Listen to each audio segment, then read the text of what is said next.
Je me présente, Jean-Yves Laude, donc je suis agriculteur en GAEC à 5 associés. Dans le GAEC, de toute façon, on recherche en commun toujours d'être efficace, c'est-à-dire... C'est vrai que nous on utilise beaucoup les agendas Google et c'est vrai que ça a un côté très pratique, c'est qu'en temps réel on connaît nos emplois du temps.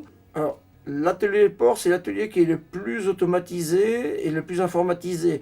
Tout est relié au PC et s'il y a la moindre alarme, il y a des appels sur téléphone. Alors, les ports, aujourd'hui, on reçoit les bulletins d'abattage par informatique, enfin par internet aussi, mais quel que soit l'intervenant, il y a un système informatique qui permet et d'annoncer les ports et d'ensuite de programmer les enlèvements et le nombre. Alors, on a un système, ce qu'on appelle un DAC, c'est-à-dire un système d'alimentation des vaches laitières avec un collier. Donc ça aide aussi à la gestion du troupeau. Mais après, on fait du maïs et du blé aplati, donc on a automatisé les aplatisseurs parce que on ne voulait pas rester au pied à surveiller.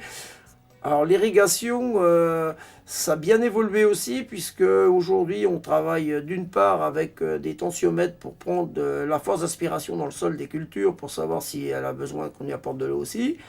Et puis démarrage à distance par téléphone des pompes et tout. Alors sachant qu'en plus on a des compteurs des compteurs électroniques sur la station qui donnent la quantité d'eau réellement mise et envoyée dans le champ et donc mise dans le champ. On estime qu'on met aujourd'hui un tiers de moins d'eau qu'il y a 25 ans.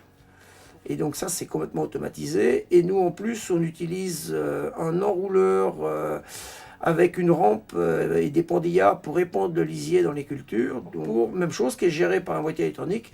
Le tracteur, dans le tracteur, moi sur ma tablette, j'enregistre la quantité réellement épandue. En Wi-Fi, les données elles sont mises dans le cahier d'épandage.